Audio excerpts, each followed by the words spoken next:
Bir dakika. Abi dikkatli oradan alacağım. Aynen. Boynunu sen yakalayacaksın. Ben kalkayım böyle şey yapamam. Şöyle. Hadi bir. Demire yapışma. Demire yapışma. Ellerini bırak. Bir.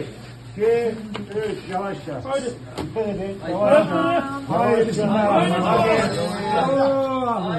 Geçmiş olsun. Tamam hemen üstünü ördüler. Ördüler üstünü. Hadi bismillah. Hadi geçmiş olsun. Hadi geçmiş olsun. Bağlayın hemen hızlıca.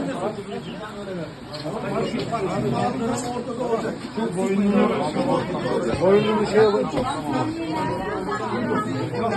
Şuradan hemen alacağız onu.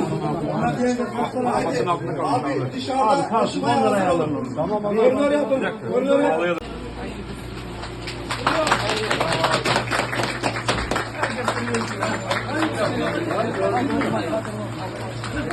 Baban orada.